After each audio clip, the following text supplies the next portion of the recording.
So I know we'll probably have an opportunity to talk about it again later, but what was the mood when Randy left? I don't know if there was necessarily a move. It kind of came out of the blue. And it was simply, we met at the studio, not at the studio, we met at the Towers in Stamford. We were going to drive to television, which was like Bushkill, New York, or somewhere in the Poconos. And it was going to be myself, Vince, Pat Patterson, and Shane McMahon, and Randy Savage. And we were all going to ride, and we were waiting, and no Vince. And all of a sudden, Vince pulls up, doesn't even say hello, goes upstairs into the office. We're still sitting downstairs in the car, gets back in the car.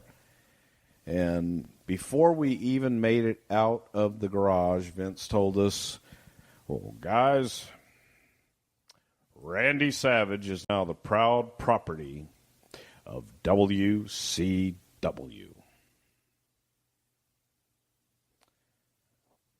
We're like, what happened? He's gone. He'll be on WCW Saturday night.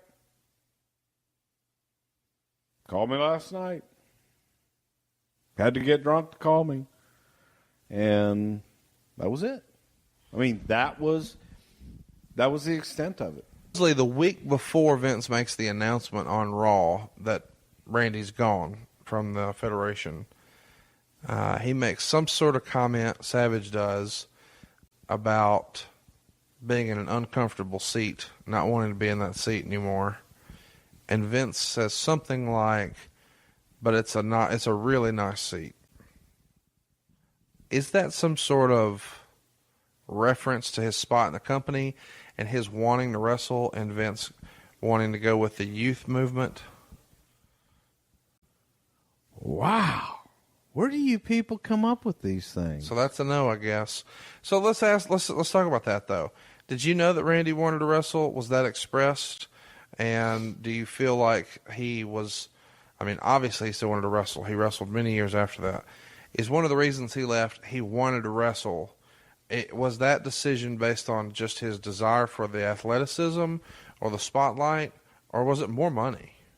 I think it was more money, and because it was the opposite that what we were hearing, with Randy wanting to get out of the ring, no more bumps, be a part of the office, help us with booking, help us write TV, learn the business side. So as far as you know, the rumors and innuendo that have been online for years and years about Randy wanting to continue wrestling in a top spot and having a program with Shawn Michaels that was going to be for roughly a year, that was all bullshit, and he wanted to be in the office. Randy wanted to be a color guy. Randy wanted to be in the office. Randy wanted to help with the booking and writing the TV. And these are things that Randy has said to me personally. Now, Randy would make jokes when, so-and-so would get hurt or something would happen, and we'd have to call Randy and say, hey, can you fill in here? So-and-so is going to be out for 6 weeks or what have you. Oh, yeah, you got to call the old man to come in and fix everything. But that was a joke.